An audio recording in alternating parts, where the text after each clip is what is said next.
আমি news paper বা magazine পঢ়ি কিনে গোটেই বিশ্বৰ খবৰ জানিব পাৰোঁ কিন্তু যিসকল লোকে চকুৰে নেদেখে সিহঁতেতো পঢ়িব নোৱাৰে কিন্তু এইটো আমাৰ ভুল ধাৰণা কাৰণ ৰিলায়েন্স ফাউণ্ডেশ্যনে সিহঁতৰ বাবে ওলাই ব্ৰেইল নিউজ পেপাৰ যাৰ ফলত সিহঁতেও গোটেই দেশ বিদেশৰ খবৰ পঢ়িব পাৰে নেশ্যনেল ব্লাইণ্ড এছ'চিয়েশ্যনৰ 75th এনিভাৰ্চেৰীত নীতা আম্বানীয়ে ইয়াৰ লগত আৰু বহুত কেইটা নতুন ইমপ্লিমেণ্টেশ্যন এনাউন্স কৰিছে On behalf of Reliance Foundation, we shall provide rupees 5 crores over the next 5 years.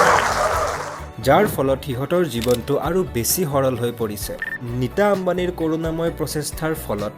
চকুৰে নেদেখা মানুহবোৰৰ জীৱনৰ এন্ধাৰ আঁতৰি পোহৰ সোমাইছে আৰু ৰিলায়েন্স ফাউণ্ডেশ্যনৰ হস্পিটেলবোৰে বিশ্বৰ শ্ৰেষ্ঠ চিকিৎসা বিশেষজ্ঞৰ সহায়ত চকুৰে নেদেখা মানুহবোৰৰ জীৱনটো আকৌ উজ্বলাই তুলিছে Through free cornea transplants and eye surgeries, we have also eliminated more than 22,000 lives with the gift of sight. সঁচাকৈ ৰিলায়েন্স ফাউণ্ডেশ্যনে চকুৰে নেদেখা মানুহবোৰৰ জীৱনত নতুন ৰং হেঁপাহ আৰু উৎসাহ ভৰাই দিছে যেন তমসোমা জ্যোতিৰ্গময়া এই মহত্বপূৰ্ণ বাক্যৰ সঁজুলি জীৱিত কৰিছে ৰিলায়েন্স ফাউণ্ডেশ্যনে